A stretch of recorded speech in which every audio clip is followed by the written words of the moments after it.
Hello friends, कुछ question answer sessions आप लोगों के जो थे वो उसके रिप्लाई मुझे देने थे, तो आज मैं कुछ रिप्लाई कर देता हूँ उसमें। राहुल यादव कहते हैं सर कॉलेज के साथ गेट की प्रिपरेशन कैसे करें प्लीज़ बताइए, प्रोजेक्ट और सेमेस्टर एग्जामिनेशन। हाँ, थोड़ा सा डिफ़िकल्ट होता है, आपको कुछ एक्स्ट्रा टाइम देना पड़ेगा कॉलेज के साथ करने के लिए। हम लोग के टाइम पे कॉलेज में हम लोग लास्ट मोमेंट पे पढ़ते थे और बाकी समय जो साल में बाकी जो लोग मस्ती करते थे उस समय हम लोग मस्ती कम करके थोड़ा सा गेट की प्रिपरेशन भी करते थे। हालांकि कॉलेज के साथ प्रिपरेशन में दिक्कत आती है, और हम लोग के टाइम पे जो था वो कॉलेज जो परसेंटेज था वो भी ये था कि फाइनल ईयर का ले जा रहा था 80% और 20% थर्ड ईयर का। तो फाइनल ईयर में आके प्रिपरेशन करने के लिए कॉलेज, क्योंकि परसेंटेज उसी से बनने थे बी के, तो कॉलेज में भी काफ़ी कंसंट्रेट करना पड़ता था। तो इसीलिए मैंने जो है गेट जब मेरा ख़त्म हो गया था और एग्जाम उसके बाद जो 6 मंथ्स मिले थे, फरवरी में एग्ज़ाम होता था और हम लोग का सेशन अगस्त में ख़त्म हुआ था, तो करीब 6 मंथ्स का टाइम मिला था। उसमें मैंने गेट की तैयारी की थी और उसमें फुल फ्लैश जो है गेट की तैयारी थी, प्लस कुछ पीएसयू वगैरह की, तो उसमें ज़्यादा अच्छे से हो गई थी कंपेरेटिव टू कॉलेज के साथ। अगर कॉलेज के साथ आप नहीं भी हो पाते हैं तो आप उसको जो है कॉलेज के बाद भी ट्राई कर सकते हैं। उसके बाद जमालपुर के कॉलोनी के बारे में किसी ने कहा, नहीं जमालपुर का नहीं है। और नयन कुमार कहते हैं सर बंगला से बड़ा गार्डन है। हाँ, ये हमेशा यही होता है, रेलवे में आपको बंगला के जो अंदर के रूम्स मिलते हैं वो कंफर्टेबली छोटे होते हैं और बाहर का जो आंगन और सराउंडिंग एरिया होता है वो काफ़ी बड़ा होता है। तो ये रेलवे के सारे ज़्यादातर जगह आपको मिलेगा। और उसके बाद जो है IAS वर्सेस इसरो साइंटिस्ट, ये कंपेरिजन ये मैं आपको दे दूंगा। इसरो में एक्चुअली मैं गया था इंटरव्यू के लिए, और इसरो का वर्किंग जो है वो थोड़ा टोटली उस तरह का है जैसे एक साइंटिस्ट का वर्किंग होता है। साइंटिस्ट ए, साइंटिस्ट बी, साइंटिस्ट सी, उस टाइप का उनके प्रमोशंस होते हैं। वो साइंटिस्ट का ही काम करते हैं चाहे वो किसी भी ग्रेड में आ जाएँ। और वहाँ जो है वर्किंग थोड़ा सा एडमिनिस्ट्रेटिव वर्किंग नहीं होती है, basically it is more technical of nature. और यहाँ पर जो है आपकी वर्किंग जो है वो एडमिनिस्ट्रेटिव नेचर की ज़्यादा होती है, टेक्निकल नेचर की कंपेरेटिवली कम होती है। हालांकि टेक्निकल नॉलेज भी आप यूटिलाइज करते हैं, बट मोर और लेस आपको एडमिनिस्ट्रेटिव जॉब ज़्यादा करना होता है। जबकि आप अगर उसमें देखेंगे तो उसमें आपका टेक्निकली जो है ज़्यादा इन्वॉल्वमेंट रहेगा in comparison to administrative job. वहाँ कुछ भी नहीं होता है, ना के बराबर। बाकी सैलरीज और प्रमोशंस वहाँ भी अच्छे हैं और यही जैसे हैं। तो ये आपके इंटरेस्ट पर डिपेंड करता है कि आप किस तरह के जॉब में इंटरेस्ट लेते हैं। और उसके बाद उनकी अप्रोच भी सिलेक्शन की होती है, थोड़ा एनालिटिक होती है। वो आपकी एनालिटिकल एबिलिटी को ज़्यादा देखते हैं in comparison to administrative ability. आपकी टेक्निकल नॉलेज को ज़्यादा चेक करेंगे। और उसके बाद प्रद्युम्न भारत कहते हैं sir IAS officers can also be professors in part time as visiting faculty. या प्रोफेसर्स कर सकते हैं, बट आप किसी इंस्टीट्यूट वगैरह में अगर पढ़ाएंगे तो देन आपको जो है वो परमिशन लेनी पड़ेगी, बट रेगुलर आप नहीं पढ़ा सकते हैं। और विजिटिंग फैकल्टी के लिए आप जाते हैं तो एज ए परमिशन लेके आप जा सकते हैं, it is not a big problem. और इसके बाद साई कृष्णा कहते हैं sir no one knows when the market is far and we don't know which is the lower point of success. यार सही है, ये तो बड़े बड़े जज नहीं कर पाए तो आप कैसे कर पाएंगे। बट आप एक अच्छा अगर कुछ लेते हैं तो आपको थोड़ा सा आइडिया रहता है। या मान लीजिए जैसे सबको आइडिया रहता है कि बजट से पहले थोड़ा सा मार्केट क्रैश करेगा, या कुछ सिचुएशंस आती हैं जैसे अभी कोविड आ गया था तो उसमें मार्केट क्रैश कर जाता। तो ये सब चीज़ें पहले से रहता है कि हाँ भाई ये सिचुएशन होगी तो ये हो जाएगा, या ऐसी कोई सिचुएशंस आती है तो उसका वेट करना पड़ता है। जब ऐसी कोई सिचुएशन आती है तो आप वेट करिए और फिर तब उस टाइम आप जो है इन्वेस्ट करिए। और फिर जब कभी कभी फेवरेबल सिचुएशंस आती हैं तो वो तो उस वक्त आप उसको रिडीम करिए। तो ये एक सिस्टम है इसका, होता उल्टा है, लोग उल्टा करते हैं। Sir IAS versus college university teaching job, कोई यूनिवर्सिटी में फैसिलिटीज़ हैं, फ्लैट्स मिलते हैं, इंटरनेट इलेक्ट्रिसिटी वगैरह फ्री होते हैं। हाँ, हो सकता है, ये मैं एग्री करता हूँ, ये डिपेंड करता है यूनिवर्सिटी टू यूनिवर्सिटी। अगर ये सब मिलता है तो बहुत अच्छी बात है। बाकी लाइफ कंफर्टेबली स्मूथ है ही, आप यंग लोगों के साथ रहते हैं और फीलिंग यंग। आप फिर एक प्रीति मौर्य, ये क्वेश्चन ये था चीन का है। प्रीति मौर्य सर आप किस बैच के IAS ऑफिसर हैं? मैं 2000 बैच का IAS ऑफिसर हूँ और 2001 में ज्वाइनिंग हुआ था। 2000 बैच में मतलब 2001 में हम लोग का रिजल्ट आया था, बट हम लोगों ने जो एग्ज़ाम है 2000 बैच का है और 2000 बैच में ईयर में ही रिटन एग्ज़ाम दिया था। फिर है कि क्वेश्चन है सर रेलवे में स्पोर्ट्स में आगे बढ़ना चाहते हैं तो फैसिलिटी मिलती है IAS ऑफिसर बनके?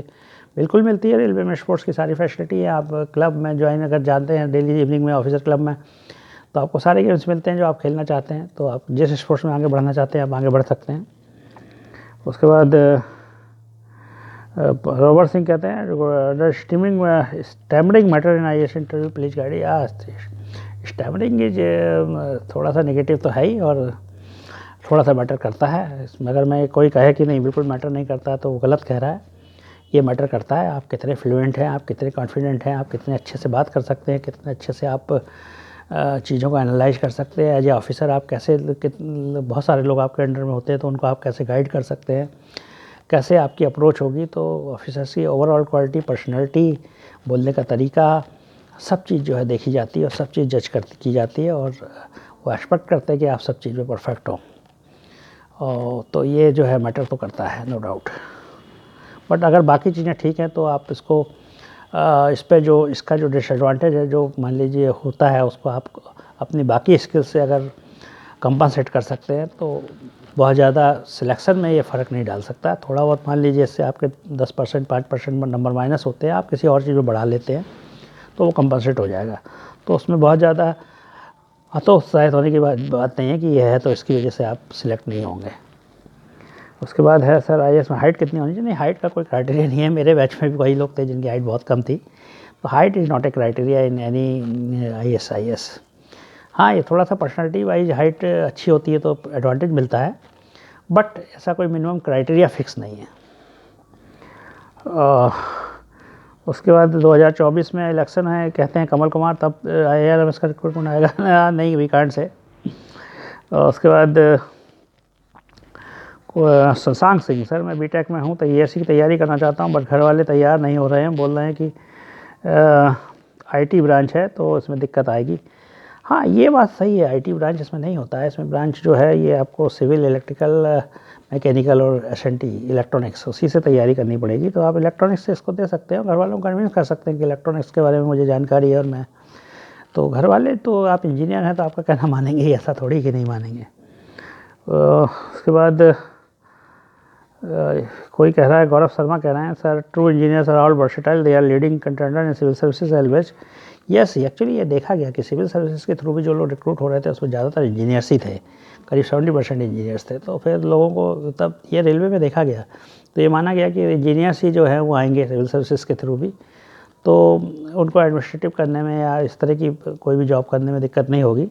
और बेसिकली प्रिंसिपल अभी ये माना गया है कि जो एडमिनिस्ट्रेटिव जॉब है, बेसिकली मैनेजरियल जॉब, वो ग्रुप ऑफिसर्स करें, और एडमिनिस्ट्रेशन वाला और बाकी जो टेक्निकल है वो हेल्प अगर लेनी है तो वो ग्रुप बी ऑफिसर्स जो है वो टेक्निकल में आ जाएं।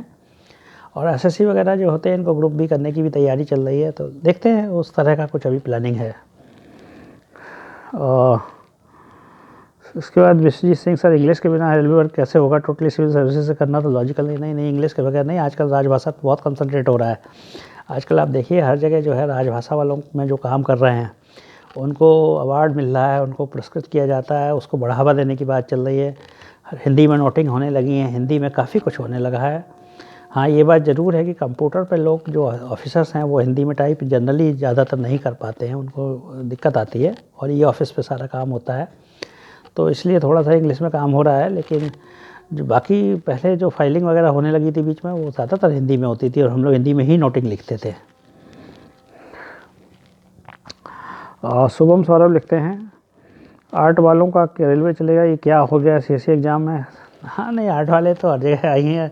वैसे भी आर्ट वाले काफ़ी कुछ आईआरएस में तो काफ़ी आते हैं, और फिर वो जो है हर चीज़ को, हर प्रपोजल को वेट करते हैं, हर तो टेक्निकल प्रपोजल्स को भी वेटिंग करते हैं, उसमें भी क्वेश्चंस पूछते हैं बहुत सारे, और उनके क्वेश्चंस भी ऐसे ऐसे होते हैं कि आप जब आएंगे तो देखेंगे कि आपको सरप्राइज होगा कैसे कैसे क्वेश्चंस होते हैं, और रिप्लाई देना पड़ता है और टेक्निकल को।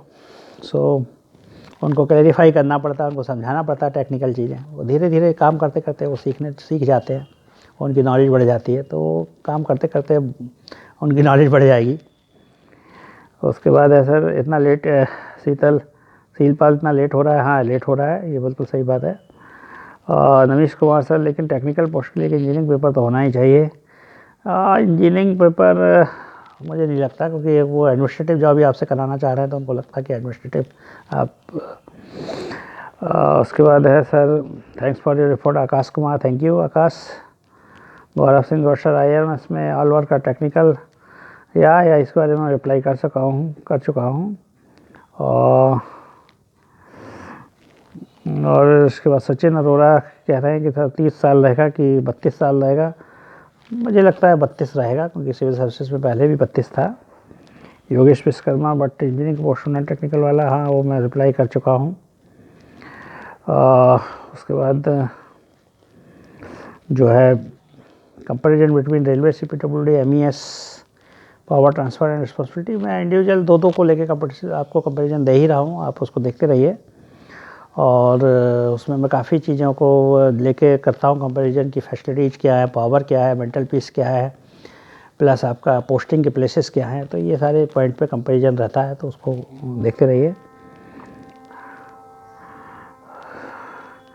सर यदि निशान दबे, सर यदि मैनेजमेंट लेवल के डायरेक्ट रिक्रूटमेंट होंगे और इंजीनियर्स का रिक्रूटमेंट केवल ग्रुप सी से होगा तो अन्याय नहीं, अन्याय नहीं है ये, ऐसा मत सोचिए। Sir your opinion, Samita Kartik, sir your opinion on IAS electrical exam, does it worth it to prepare without railway? Yes definitely it is worth to prepare without railway, because जो मुझे लगता है CPWD है, या आपका सेंट्रल पावर इंजीनियरिंग सर्विसेज है, या आपका ऑर्डिनेंस फैक्ट्री है, प्लस आपका MES है, सभी अच्छे डिपार्टमेंट हैं और यहाँ भी आपको लाइफ जो है बहुत अच्छी मिलेगी। रेलवे ही अकेला ऐसा नहीं है कि अच्छा था, यहाँ भी काफ़ी काम था, और इसके अलावा भी बाकी डिपार्टमेंट जो हैं वो अच्छे हैं, और आप उसके लिए ESE की तैयारी बिल्कुल करिए, इसको बिल्कुल मत छोड़िए। Rohit Kumar Medi, sir after studying day and night with full dedication I clear IRB JEE और ट्रेनिंग JEE हूँ, बट मेरे कोलीग्स जो है मेंटली हैरेसिंग कर रहे हैं। और देखिए इस पे आपको अगर कोई दिक्कत आ रही है तो आप अपने अधिकारियों से कंप्लेंट करिए, बिकॉज इस तरह का हैरेसमेंट तो कहीं किसी का जॉब में आने का नहीं होना चाहिए, और आप पता नहीं कहाँ पोस्टेड है, लेकिन अगर आपको इस तरह की कोई शिकायत आ रही है, आप JEE है, आप अपने जो है SSC सीनियर D वगैरह से बात करिए और उनसे कंसल्ट करिए, वो आपको डेफिनेटली हेल्प करेंगे। सर डू IAS कमांडर और work under IAS officer in time? No IAS officer never work under IAS officer never work under IAS officers, मुझे तो नहीं लगता है। और अभी तक मैंने जितना लाइफ में जॉब किया है, कभी किसी IAS ऑफिसर को रिपोर्ट नहीं किया, किसी IAS ऑफिसर के अंडर में काम नहीं किया है, और बाकी लोगों को भी मैंने जो मेरे साथ के देखा कि ऐसा इस तरह का कोई सिचुएशन नहीं है। एक रेलवे ही ऐसा डिपार्टमेंट है बेसिकली जो कि, और जितने भी सेंट्रल गवर्नमेंट के डिपार्टमेंट जो कि जनरली जो है IAS के अंडर काम नहीं करता है, स्टेट गवर्नमेंट वाले करते हैं, तो ये एक एडवांटेज है हम लोगों को, प्लस पॉइंट है। इसके बाद एक वीडियो की डिमांड हो रही है IRTS के बारे में। IRTS में 2 विंग है, मैं आपको बता ही चुका हूँ, मैं उस पर एक वीडियो ला दूँगा। एक कमर्शियल है, एक ऑपरेटिंग है, और कमर्शियल का काम बेसिकली होता है आपका टिकट चेकिंग और TC वगैरह उसके अंडर में आते हैं, और कमर्शियल जो भी आपके साइकिल स्टैंड, स्कूटर स्टैंड वगैरह के ठेके होते हैं, कैंटीन के ठेके होते हैं, ये सब काम देखता है, और वेंडरिंग और खाना पीना है ये सब। और ऑपरेटिंग जो है वो ट्रेनों का प्रचालन देखता है कि टाइम से ट्रेनें चलें, कौन सी ट्रेन पहले निकालनी है, कौन सी बाद में निकालनी है, गोड्स और ऑपरेट, तो बेसिकली उनका काम वो रहता है, और ट्रेन की पंक्चुअलिटी मॉनिटरिंग भी उन्हीं की रहती है, तो ये एक ऑपरेटिंग का काम है। इसके बाद IAS थ्रू CSE और सेपरेट एग्जामिनेशन की बात आ रही है, तो ये इस बारे में हम लोग चर्चा कर चुके हैं सेपरेट एग्जामिनेशन CSE के बारे में। और इसके बाद अमन राज पूछ रहा है, sir first time this year और नेक्स्ट ईयर? अभी कुछ नहीं कह सकते अमन राज इसके बारे में हम लोग, अभी कुछ अगर आता है कोई नोटिफिकेशन तो मैं आपको बता दूंगा। अभिषेक जोशी का है, सर 2 स्टेज होना चाहिए सर, बट एग्जाम 2 स्टेज होना चाहिए, बिकॉज बच्चों के ज़्यादा लंबा ही खींच रहा है, बिकॉज पहले ही इतने टाइम वेस्ट हो चुका है कोरोना में। अब देखिए ये सब बात सही है, लेकिन अब देखते हैं क्या डिसीजन होता है इसमें। आपका विचार मुझे लगता है ठीक है, बट अब देखते हैं क्या होता है। NTPC की जॉब के बारे में बताइए। NTPC की जॉब में थोड़ा सा प्रॉब्लम है, शिफ्ट ड्यूटी की प्रॉब्लम थी। मेरे यहाँ कुछ लोग छोड़ के आए थे, उनका मेन रीज़न ये था कि एक तो प्लेस ऑफ पोस्टिंग जो है वो NTPC के बहुत रिमोट प्लेसेस पे होते हैं, जहाँ थर्मल पावर स्टेशन बनते हैं, जनरली काफ़ी रिमोट प्लेसेस होते हैं। और दूसरा इसमें एक डिसएडवांटेज था, वो ये था कि इसमें शिफ्ट ड्यूटी लगती थी इंजीनियर्स की, तो उसके कारण जो है काफ़ी सारे मेरे फ्रेंड्स इसको छोड़ के आए थे, तो एक रीज़न था NTPC वाला। और बाकी जो है डिटेल्स हम लोग नेक्स्ट वीडियो में डिस्कस करेंगे। थैंक यू वेरी मच, जुड़े रहिए, बाय बाय।